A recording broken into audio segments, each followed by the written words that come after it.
Sì, sono una rom. Che cognome fa? Doro Silvana. Lei non è una zingara qualunque, ha 65 anni da 40, non vive più in una roulotte ma in una casa, questa, a Treviso. In compagnia di 3 dei suoi 26 nipoti e bisnipoti ci invita ad entrare, confida di stimare Matteo Salvini e il suo censimento sui Rom. Proposta per Rom sembra che come Hitler che è venuto una volta e ci metteva un campo concentramento e ci ammazzavano tutti quanti. Ebrei e zingari erano sotto mira di loro. Io penso che Salvini non è così. Io lo vedo giusto quello che sta facendo da una parte, però no che prende diti, timbri, schede di cittadini italiani e rom che sono tanti anni qua per tutta l'Italia, che sono cittadini, che hanno sue case, che hanno lavorato, poveretti. E quando le si dice che noi italiani il più delle volte si pensa agli zingari come ladri, truffatori ed estorsori, rivela. Non dico che siamo angeli, ma nemmeno non siamo diavoli.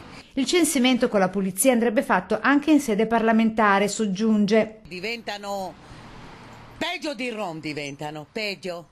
Cioè ladri? Ma ladri, sì, carissima, ladri, hanno derubato. Non è che sono andata io dentro, ma si vede su televisione, parlano loro tra loro.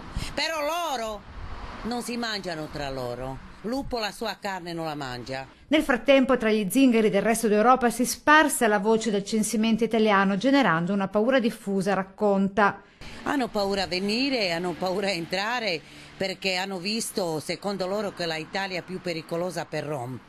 Che Salvini vuole fare come Hitler che faceva una volta, che prendeva tutti i rom, li schedava, li faceva, e questo hanno molto paura per questo. L'invito a Salvini di tornare a Treviso per trascorrere insieme a Zaia una giornata con lei e la sua famiglia affinché possano conoscere meglio gli zingari e le loro tradizioni. Per incontrare anche Zaia, anche Salvini, con gran piacere, che gli offro un buon caffè, che parliamo, che devono vedere cosa significa Rom. Rom significa amore, perdono, molto, amore e perdono.